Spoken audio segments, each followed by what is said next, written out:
Армысыз құрметті тыңдаушы, арнама қош келдіңіздер. Егер де қызықты оқиғалар мен әңгімелерді тыңдағыңыз келсе, онда міндетті түрде каналға тіркеліп, осы әңгімеге лайк басып, астына пікір жазып, мені қолдап кетсеңіздер. Көп рахмет. Ендеше әңгімемізді бастайық. Шиқылдап есік ашылған сәтте іштегі күлімсі иіс қолқаңды қауып, еріксіз бетіңді тыржитасың. Үй іші қара көлеңке әрі көңілсіз. Кіргің де келмейді. Ол есікті қайта жапты да көптен бері есік алдында шаң басып жатқан тақтайшаның үстіне отыра кетті. Шалбарым былғандау деген ой қаперіне де кірер емес. Оған бәрібір. Өйткені ол өмір тізгінін бос тастаған. Тіршіліктегі өз орнын таба алмай, тек күнім өтсе болды деп, алдағы өмірден күдерін үзіп, өлімді ғана күтіп жүрген пақыр қайыршы. Ол көшеде басындағы тер иісі сасыған құлақшынын алдына қойып, ақша алу үшін қолын соза жұрттан қайыр тілеп отыратын. Түскен ақшаның негізгі бөлігіне ішімдік алып ішетін. Қайыршы орнынан тұрып, әлденеге алаңдағандай жан жағына жалтақтап қарады, қайтадан сабасына түсті. Көксегені бір тамшы болса да жынды су еді. Қой, отыра бергенім болмас, жоқ арақты қайдан табамын? Одан да сыртқа шығып әлде кімдерден темекі сұрап шегейін деп ойлап, тұрағының көше жақ бетіне шықты. Көкжиекке батқалы тұрған күн шапағы аспан әлемін қызылға бояды.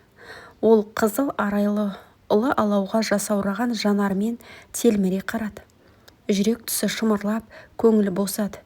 Кеудесін сағыныш сезімі кернеді. Иә, қайыршы ішкі аңсарын басу үшін күнбатыс жаққа жиі көз жіберетін. Ол сол жақта бәрін де жоғалтқан. Бәрін де оның базарлы балалық шағы, жігерлі жігіттік кезең өткен өңір батыс тұста еді. Сондықтан да күнбатыс жаққа жиі қарайлайды. Өмірге деген құлшынысы ерен болған сол бір кезең бұл үшін бүгінде арман. Сол әлетте бұл кім еді, қазір кім? Еті қашқан саусақтары дірілдеп, Алладан кешірім сұрай бетін сипады. Өзінің күнәһар екенін мойындай, денесі түршігіп, жанарын күн көзінен тайдырбай кетті. Оның жанынан егделеу келген кісі өтіп бара жатты. Бұрын соңды көрмеген адамы. Бәлкім менің сұраншақтығымнан ығыры шыға қоймаған болуы керек деген оймен, замандас, бір тал темекі берер мүсің? Шегіп келе жатқаным соңғысы. Онда тұқылы болса да қалдырарсыз. Мә, шеге бер.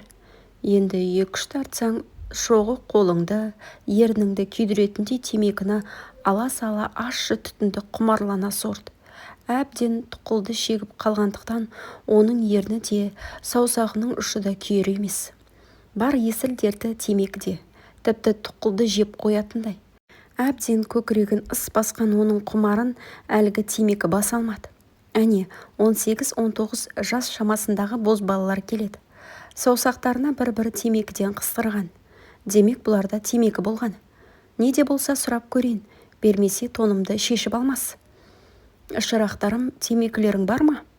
Бар, деп шетте келе жатқан қара бала жанындағы серіктерінің атынан жауап берді. Бір данасын берші.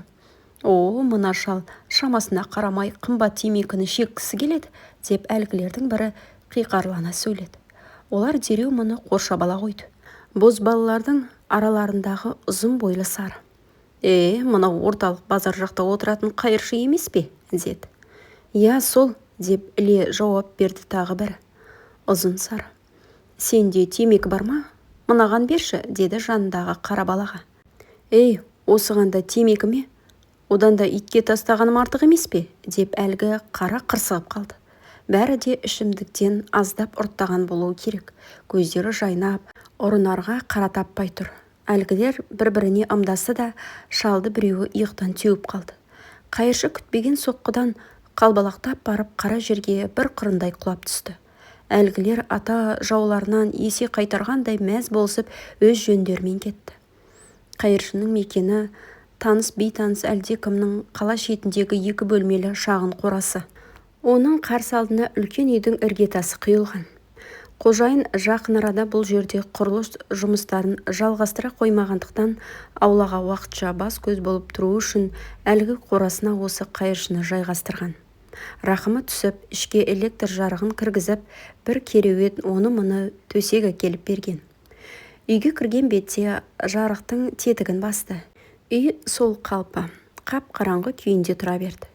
«Ей, ләмпішке күйіп кеткен екен ғой», деген ол аяғын түртінектей басып төрдегі кереуетіне жетіп алды да қисая кетті. Қайыршы кейінгі уақытта өзіне қол салу жайын жиі ойлайтын болған. Бірақ ондай ерлік қайдан келсін? Егер бойында өлімнен қорықпайтын өжеттік болса, бәлкім өмірде мұндай күйге душар болмас па еді. Ол бірнеше рет асылып өлуге оқталған, бірақ жеме-жемге келгенде өз райынан қайта қоятын. Өмірге деген құштарлық па, жанның тәттілігі ме, әлде мойынды қылқындырған сәттегі азаптан қорыққаннан ба, әйтеуір бір күш оны әркез тоқтатып тастайтын. Көбіне ол тәтті қиялға берілетін. Сол қиял өмірінің бар маңызына, сүйенішіне айналғандай. Орнынан тұрып, түртінектеп жүріп үстел үстіндегі бөлке нанға қол іліктірді де онан бір үзіп алып аузына салды. Наннан өзге талғажау ететін еш нәрсе жоқ. Ертесіне әдеттегі қызметіне асықты. Бет алысы орталық базар. Аялдамада автобус күтіп тұрып, темекі тұқылдарын іздей бастады. Түнде сіркіреп өткен жаңбырдан нәм болып қалған, жартылай шегілген темекі қалдықтарының бірнешеуін қалтасына сүңгітіп жіберді. Автобустан түскен бойда базардың халық көп өтетін тұсына күпәйкесін төсей отыра кетті. Қайыршы кешке дейін өз есебі бойынша аз пайда тапқан жоқ. Бүгінгі табысы бақандай 500 теңге. Ол қанағатшыл көңілмен орнына тұра бергенде орта бойлы, аққұба келген көрікті әйел мұның қолына бүтін 100 теңгені ұстатып өте шықты. Теңгені ала бергенде көзіне көзі түйісіп қалды. Сол сәтте тұла бойы түршігіп, қолы қалтырап кетті. Көзі рең басы таныс. Бұл кім еді өзі? Бір жерден көрген сияқты. Бүгінгі оқиғаны қайта-қайта көз алдынан өткізіп, әлгі келіншектің кім екенін біле алмай, әуреленіп келе жатып, дүкеннен нан алуды да ұмытып кетті. Бірақ наннан гөрі бұған сол әйелдің кім екенін анықтау маңызды көрінді. Баспанасына кірген бетте оны қай жерден көргенін есіне түсіруге барынша тырысты. Кенет әлгі әйелдің кім екені есіне түсе кетті де, дел сал күйі бір уақыт қыбыр етпей отырып қалды. Мен шынында да адам болудан кеткен екенмін. Өмірімнің естен кетпес қайғысы мен қуанышына қатысты адамдарды мүлде естен шығарғаным қалай? Мені осындай күйге алып келген тағдырымның, соқпақ жолдарымның куәсі болған адамды есте сақтамағаным қалай? Деп қайыршы өзіне өзі сұрақ қоя күбірледі. Әлгі әйел бұның азын-аулақ бірге өмір сүрген бұрынғы жұбайы еді. Алайда қайыршы үшін ол тым қымбат та емес болатын. Сол үшін әлгі әйелді ойлап, қабырғасы қайса қойған жоқ. Дегенмен бұл күтпеген елеусіз кездесу оның санасын өткен жағына бұрып, сағым болып, артта қалған жылдарының иіріміне тарта жөнелгенді. Сол бір кез бұл үшін жаз еді ғой.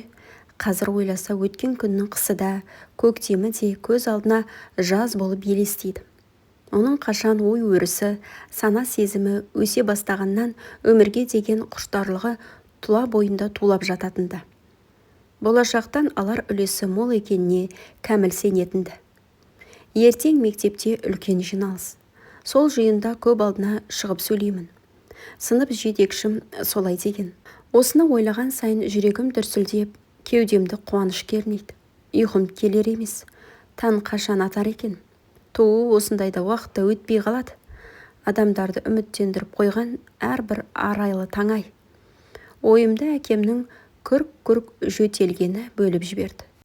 Әкем байғұс кейінгі уақытта тым нашарлап кетті. Апамның да көңіл күйі түсіңкі. Денсаулығы сыр беріп жүр.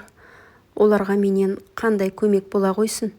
Мектепті тастап кетейін десем, өздері көнбейді. Оларда баласынан зор үміт кетеді ғой. Кім баласының бағын байлағысы келеді дейсің? Қанжарбек болсанау, өз киімін дұрыстап киіп, тамағын дұрыстап ішетіндей халге де жеткен жоқ. Көкем мен апамнан жақын маңда айырылып қалатындай сезініп, өзімді өзім іштей мүжіп болдым. Олар өмірде не қызық көрді? Көргендері тек қана бейнет, азап, төгілген тердің соңы зейнет болады деуші еді. Қайдам, тіршілік өз тауқыметін дайындап-ақ тұрады. Бәлкім осы шаңырақтың бағының ашылуы маған байланысты шығар. Тез-тез ер жетіп, әке-шешеме, ініме қарайласатын күн туса екен. Жаман айтпай жақсы жоқ демекші, ертең көкем мен апам олай-бұлай болып кетсе, оларға қандай жақсылық істедім деп айта аламын. Құдай, маған көкем мен апамның алдындағы парызымды өтеу үшін мүмкіндік бер. Одан артық сенен ештеңе сұрамаймын. Тек көкем мен апама баласының адам болғанын көрсетші. Сыздық жаны, сыздық, сиырды өріске айдап жібер. Байлаған бұзауың шешіліп кетіпті, енесін түк қоймай еміп қойыпты. Сиыр шелектің түбін ағартты да қойды. Кеше зар қақсадым, сонда да жөндеп байламағансың. Жібін үзіп кеткен болар, әйтпесе күрме бақ байлағанмын деп ақталған болып жатырмын. Қораға кірсем, түнімен сүтке әбден тойған қара бұзау маңғаздана күйсеп жатыр. Есікті ашып, сиырды ауылдың табынына қосып жібердім. Ала сиыр мойнын қора жақа бұрып бір мөңіреді де, аяғын самарқау басып өріске бет түзеді. Ала сиыр жарықты қысы жазы біздің үйді ақтан ажыратқан емес. Қашан туғанша саулады. Өзінің сүті де маңызды қою. Мектепке баратыным есіме түсіп кетті де, аяғымды жылдан басып үйге кірсем, көкем ентіге демалып жатыр екен. Әжім басқан әрі әбден тотыққан жүзін көріп аяп кеттім. Көкемнің халін көріп, апама ата-аналар жиналысына бар деп айта алмадым. Апамның жанына жақын бардым да, көкем тым нашарлап кетіпті, мектепке бармай-ақ қойайын ба деп сыбырлап едім. Көкеңдікі күнде осы ғой, бара ғой, жұрттан қалма, деді апам менің қобалжып тұрған көңілімді басып. Мектептің үлкен залына ата-аналар, мұғалімдер, оқушылар жинала бастады. Іле жиналыста басталып кетті. Мен өз кезегімде мінбеге шығып, өз ойымды еркін жеткізіп, жұртшылықтың ризашылығын алып, көңілім өсіп қалды. Қайыршы екінші жағына аударылып жатты да, өткен шақтың сай-саласын ойымен шарлауын әрі қарай жалғады. 3 сағатқа жуық уақытқа созылған жиналыс әйтеуір бітті. Менің алдымда кетіп бара жатқан екі кемпір. Әлгі сөйлеген бала Манардың сыздығы емес пе? Бала болайын деп тұр екен. Әкесінің аузынан бір сөзін сұрап ала алмайсың. Шешесі болса нағыз үндеместің дәл өзі. Мынау кімге тартқан деп күбір-күбір сөйлеп бара жатыр. Осы іспетті сөздер тағы біреулердің аузынан естілді. Бұл естігендерім төбемді көкке бір елі жеткізбей тастады. Оқушылар үйді-үйіне ата-аналармен бірге тарай бастады. Біреулері балаларының тәртіпті, үздік оқитын естіп көңілді. Кейбіреулері перзенттеріне айтылған сын ескертпелер үшін жабырқаулы. Жұрттың баласы анау, мінбеге шығып сөз сөйлейді. Ал мына бір сүмелек өзіне тиесілі сабақты да оқымайды. Бәлем, осыдан мектепті бітірісімен қойдың соңына салып, көзіңе көк шыбын үймелетпесем бе, деп Жәнәділ ата немересі үшін күйіп пісіп барады. Өз бұзығы туралы жақсылықта, жамандықта естімеген үрбибі әжем, көкем мен апамнан менің жиналыста жақсы сөйлегенімді айтып, сүйінші сұрай келді. Апам байғұс сасқаннан сүйіншіге сандықта сақтап жүрген жап-жаңа бөкебайын берді. Шешем асты үстіме түсіп, шаттықтан жарылардай. Алыс жолдан келгендей үй ішіндегілер маған мейірлене қарайды. Әншейінде дастарханда көріне бермейтін бірділі екілі қант, тәтті менің алдыма ысырылып қойылған. Інім Қанжарбек айдалада батпан құйрық, бұл не қылып жатқан құйрық дегендей тәттілерге қол созар емес. Мен оған ұсынып жатырмын.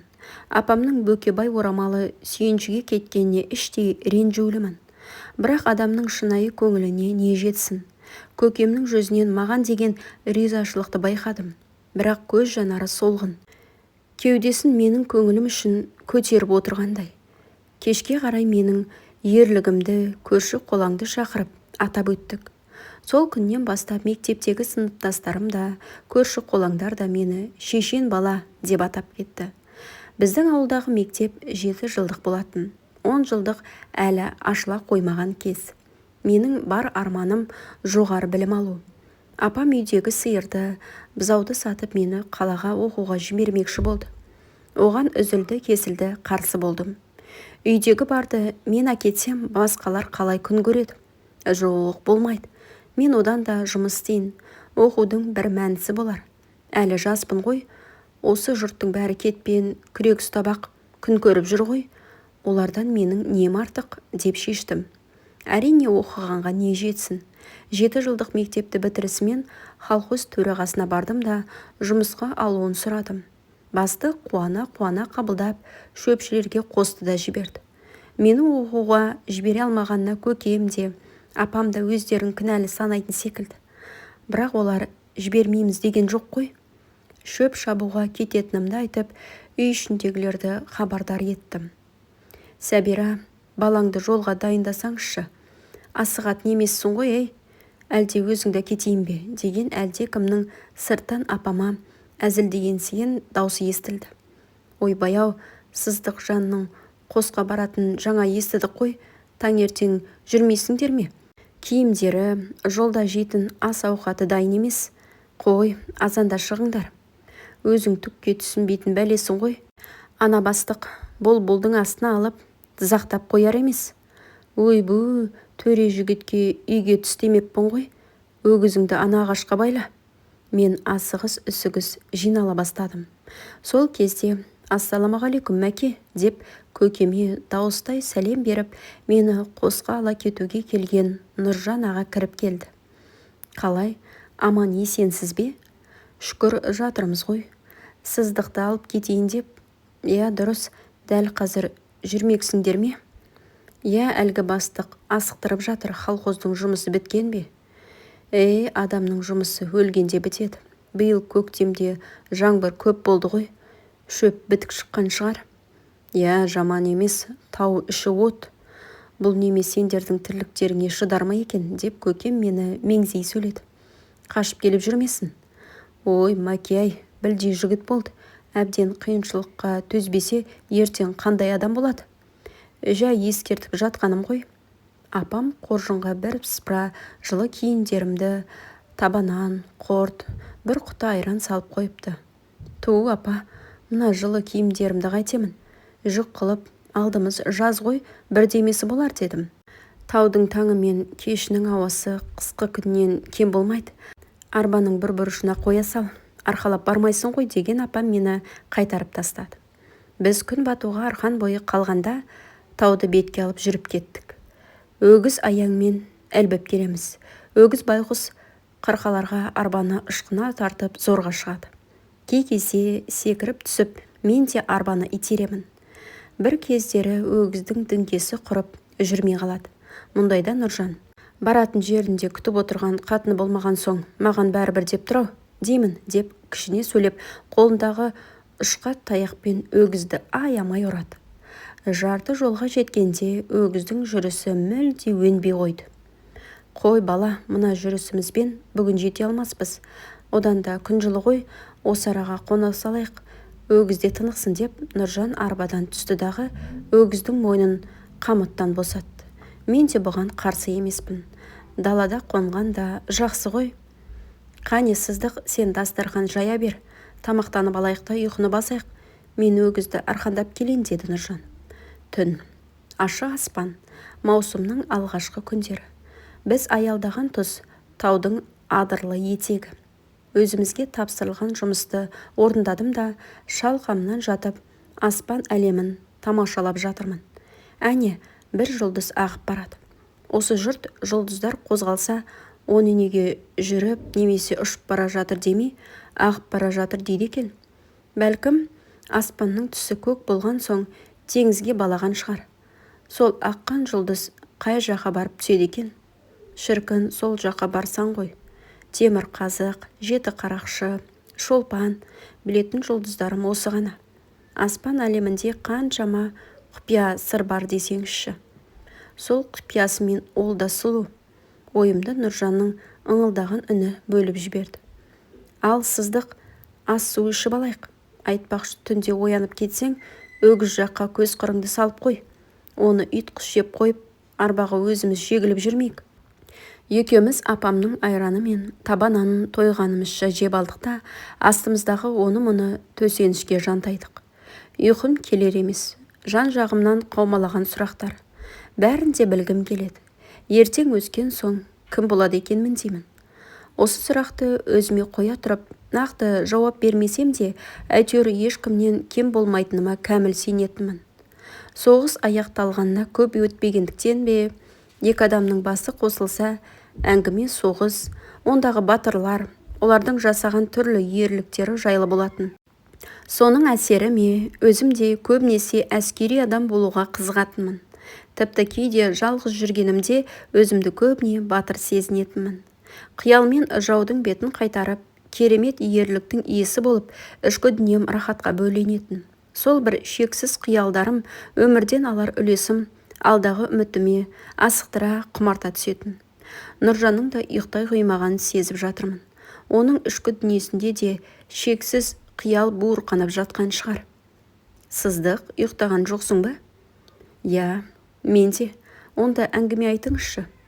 Менде не әңгіме бар дейсің? Соғыста басыңыздан өткерген оқиғаларды айтып беріңізші. Ол да бір қызық қой. Өткен күндеріңізді есіңізге аласыз. Ой, сол соғысты қойшы. Еске алатындай қызықты думан дейсің бе? Сол күндерді ойлағым да келмейді. Ой, аға, тек өмірдің қызығы емес, қиыншылығы мен қайғысында еске алып тұрған дұрыс. Ойны ойлау сізге қанша ауыр болғанымен өткен өмірді жоққа шығара алмайсыз ғой. Сол бір ауыр жолдары алдағы өмірге үмітпен қарап, адамша өмір сүрген жоқсыздар ма? Дұрыс екен, ауа. Олай болса, соғыста басымнан өткен бір оқиғаны айтып берейін. 1943 жылдың қарашасының аяқ жағы еді. Соғысқа кіріскенімізге біраз уақыт болған. Бір күні командиріміз батальонды сапқа тұрғызды да бір жерге алып келді. Таң атып қалған. Бізге окоп, дұрысы жер таса қазып, осы жерде бекініңдер деп пәрмен берілді. Бұрын соғыс болып өткен жер екен. Бомбалар, снарядтар жер бетінің алба жұлбасын шығарған.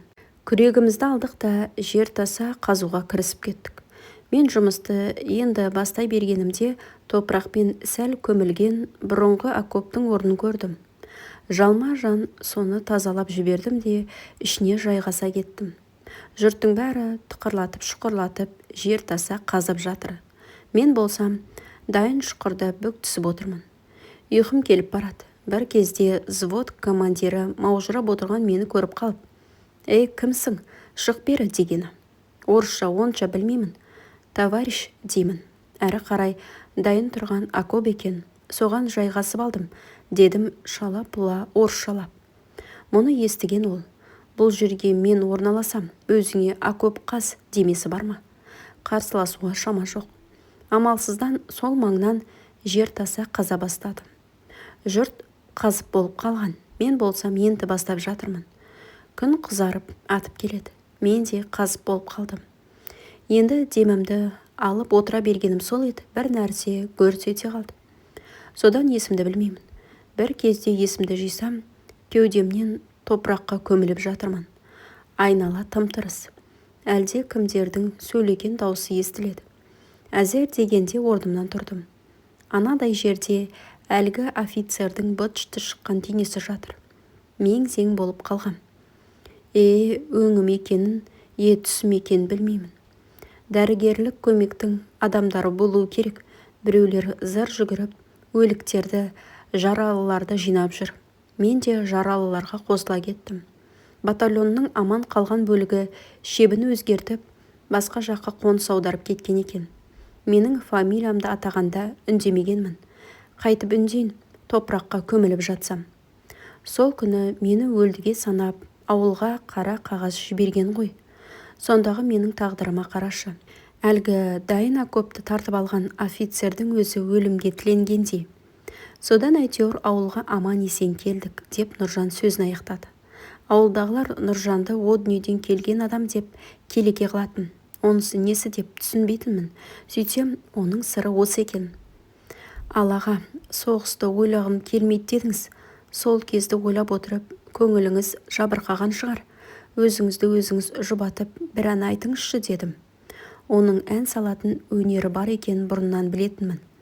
Нұржан орнынан қозғалақтап жөткірініп алды да әнді бастап жіберді.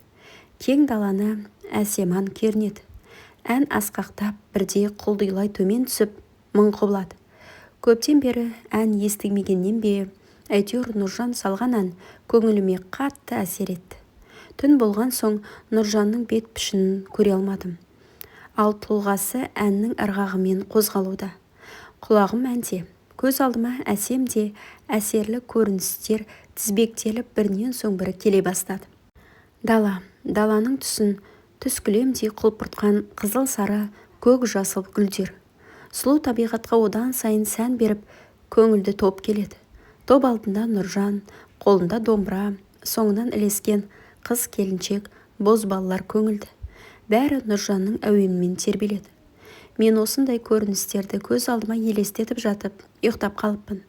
Бір мезгілде оянып кеттім. Таң атуға таяу. Таңғы салқын бойымды тітіркендіреді.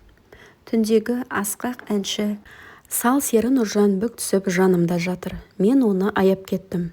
Шіркін, өмір қаншама талантты, дарынды адамдарды жарыққа шығармай, ауыл арасында күйбің тіршілікке жіпсіз байлап тұсап келеді. Соның бірі осы Нұржан. Біз қосқа тал түсте зорға жеттік. Шөпшілер түскі асқа жиналып жатыр екен. Солармен бірге тамақтандық та, сәл уақыт демалып жұмысқа шықтық. Ол кезде трактор болғанымен біздің колхозға жете қоймаған. Жұрт қатарласа тұра қалып, шөпті шалғымен орады. Мен маяшылар тобына қосылдым. Жұмыс ауыр, бел жазуға мұрсат жоқ. Жұмыс істеу, тамақ ішу, ұйықтау, күндер осылайша өтіп жатты.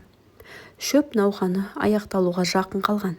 Бір күні түскі демалысқа шығар кезде бригадир қайып колхоз орталығынан келді де қосқа бізден бұрын барған шөпшілерге әлдене жайлы айтып жатты.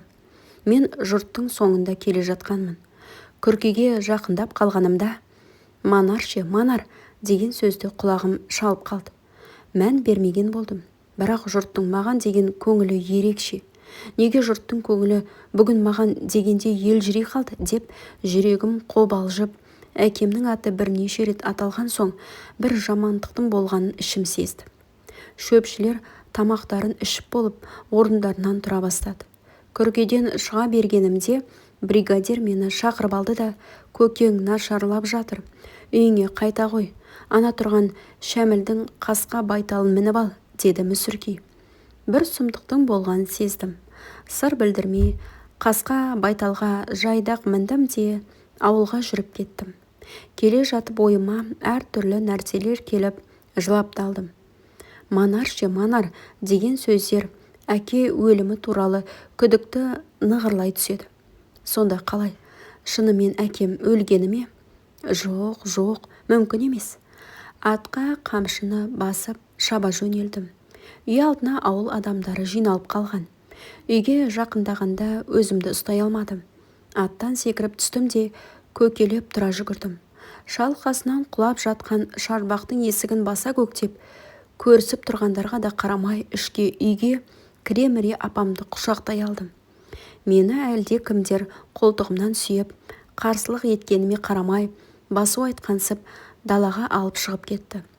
Көрісіп тұрғандардың қатарына әкеліп жұбатып жатыр. Қолымды көзімнен түсіріп айналама қарадым. Ошақ маңында бір топ әйел жүр. Ауыл кісілері топтанып алып әңгімені қыздырып жатыр. Анадай жерде ештеңеге түсінбей, жан-жағына жаутаңдай, жүрегі жамандық нышанын байқағандай Қанжарбек маған жақындады. Мен оны келген бетте құшағыма қысып алдым. Сол сәтте көңілім босап, іштей жүрегім елжіреп, тағы да екі көзге ерік бердім. Үйде апамның сыңсыған, жоқтау айтқан даусы еміс-еміс естіледі. Сол сыңсуды үй сыртынан бауырымдап келе жатқан әлде кімдердің даусы бөліп жіберді. Мен ақ сүріпті беліме байлап алдым да орнымнан тұрдым. Осылайша әкемді о дүниеге аттандырдық. Жұрт аяғы саябырсып, келімді кетімді кісілердің қарасы үзілді. Апам, өлгеннің артынан өлмек жоқ дегендей үй ішін жинағансып жүр. Мен сүлесоқ отырмын. Бір шаңырақтың ендігі жүгі менің мойнымда екенін еріксіз мойындап, терең күрсініп қоямын. Үйде 2-3 күн болдым да қосқа бара жатқан Сабырдың атына мінгесіп, шөп шабуға кеттім. Қосқа келісімен шөпшілер көңіл айтып, мені жұбатқансып жатыр. Бәрі мүсіркей қарап, мені жұмыстың оңай жеріне жіберетін сияқты. Бірақ 3-4 күн өткен соң бұл мүсіркеушілік ұмыт бола бастады. Шөп шауып жүріп, алдағы күнімізді ойлаумен болдым. Бар үмітім, сенімім колхозда. Басқалар тоқ жүргенде үйдегі апам мен Қанжарбек аштан бұралып өліп қалмас деймін. Түн. Қайыршы үйіп қалған аяғын уқалап, орнынан тұрды да сыртқа шықты. Есіктің алдында шиқ ете қалған дыбысты естіп, өзінің бір нәрсені басып кеткенін сезіп, аяғын тартып алды. Сіріңкенің жарығын аяғының астына түсіріп еді, бір тышқанның мұжылып жатқанын байқады. Қайыршы өзін ауыр қылмыс жасағандай сезініп, әлгі тышқанға мүсіркей қарады. Ойланып қалды. Я, жер бетінде қыбырлап өз тіршілігін жасап жүрген жәндікті байқамай басып кеттім. Оны ойлап ешкім қайғырмайды да. Менде адам сықылды болғаныммен осы тышқаннан қай жерім артық. Күніге тықырлатып жүгіріп жүретін тышқандар бүгін тым-тырыс. Сірә бауырларының өліп қалғанына қайғырып, үнсіз жатқан болуы керек. Қайыршы таңертең күндегі әдеті бойынша орнынан тұрып, бет-қолын шайды да, бетін күпәйкесінің етегімен жүре сүртіп, қызметтен қалып бара жатқандай, аяғын жылдам басып аялдамаға бет алды. Қайыршы базар маңындағы күнделікті орнына әбден тозған күпәйкесін төсеп отыра кетті. Басындағы тер иісі сасыған малақайын алдына сүлесоқ тастай салды. Қайыршылардан ығыры шыққан қала тұрғындары әзірге ақша тастар емес. Тек ауылдан келген адамдардың ғана қайыршыларға сәл болса да бүйрегі бұрылады. Күн батуға арқан бойы қалған әлетте қайыршы бүгінгі түскен азын-аулақ ақшаны жинастырды да аялдамаға қарай беттеді. Тротуар бойындағы темекі тұқылдарын тере жүрді. Қайыршы түскен ақшаға күнде ішімдік сатып алатын. Бірақ соңғы 1-2 күннен бері оған зауқы соқпай жүр. Ол махорқа орау үшін газет сатып алмақ болып киоскіге бұрылды. Ақша үнемдеу үшін сатушыға ең арзанын беруін өтініп еді. Ол үле дүйім жұртқа белгілі қазақ әдебиеті газетін бере қойды. Бар болғаны 15-ақ теңге. Қайыршы мырс ете қалды. Ол осыншама парағы көп газетті арзымайтын теңгеге алып, қуанышын жасыра алмай сатушыға алғысын айтамын деп, даусы қатты шығып кеткенін байқамай қалды. Сатушы оны көзіне де ілген жоқ. Қайыршы кейінгі уақытта тәтті қиялмен өткен кеткенді еске алуға сондай құнығып кетті. Бөлкен наннан бір үзіп алды да, соны қаужаңдай жатып, аузындағы нанды жұта-жұтпастан қалтасындағы темекі тұқылының біреуін ерніне қыстырып тұтатты. Ащы түтінді құшырлана сорды. Кешегі өлген туыстарының кегін қайтарғысы келетіндей бұрыш-бұрыштан тышқандардың тықырлаған дыбыстары тым көбейіп кетті. Құрметті тыңдаушылар, 1-ші бөлімнің соңы. 2-ші бөлімін күтіңіздер.